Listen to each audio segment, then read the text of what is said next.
కడప జిల్లా జమ్మలమడుగు మండలం సున్నపురాళ్లపల్లె సమీపంలో జేఎస్డబ్ల్యూ రాయలసీమ స్టీల్ ప్లాంట్ శంకుస్థాపన కార్యక్రమానికి అన్ని ఏర్పాట్లు పూర్తయ్యాయి. సీఎం చంద్రబాబు ఈ ప్లాంట్కు శంకుస్థాపన చేయనున్నారు. జిల్లా ఇన్ఛార్జి మంత్రి సవిత, ప్రభుత్వ విప్ ఆదినారాయణ రెడ్డి సీఎం పర్యటించే ప్రాంతాలను పరిశీలించారు. కర్మాగార సైట్లో హెలిప్యాడ్ శంకుస్థాపన శిలాఫలకాలు, బహిరంగ సభా వేదిక, మంత్రుల తాత్కాలిక resting rooms, company experience zone వంటి అన్ని ఏర్పాట్లను అధికారులు క్షుణ్ణంగా పరిశీలించారు.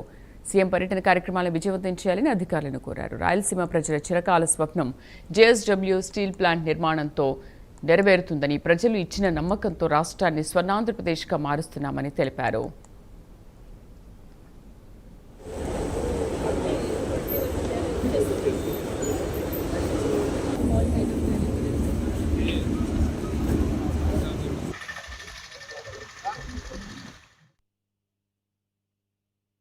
మరి ఈ ప్రాంతానికి జమ్మలమడుగు నియోజకవర్గానికి తేవటం, మరి అభివృద్ధి ధ్యేయంగా ఈ రాయలసీమని అన్ని విధాలుగా వ్యాపారపరంగా కావచ్చు, ఇండస్ట్రియల్ పరంగా అభివృద్ధి చేయాలని ముఖ్యమంత్రి గారు దూరదృష్టితో ఆ రోజు ఏర్పాటు చేయడం కూడా మనందరికీ తెలుసు.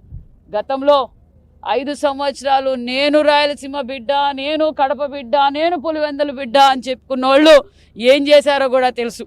స్థల మార్పిడి చేశారు. ఏదైతే ముఖ్యమంత్రి చంద్రబాబు నాయుడు గారు అధికారంలో ఉన్నప్పుడు, ముఖ్యమంత్రిగా ఉన్నప్పుడు ఈ స్థలం కేటాయించి గతంలో మరి ప్లేస్ మార్చి, ఎందుకంటే చంద్రబాబు నాయుడు గారికి మంచి పేరు వస్తుందని చెప్పి ఆయనకు అలవాటే ప్రజావేదిక కూల్చటం, ప్రజలు సొమ్ము దోచుకోవడం, అన్నా క్యాంటీన్లు మూసేయడం, మనం అన్నీ ఈ రాష్ట్రాన్ని సర్వనాశనం చేశారు. మళ్ళీ అధికారంలోకి వచ్చాక మరి 5 సంవత్సరాలుగా వారు ఏం చేశారో మీకు అందరికీ తెలుసు.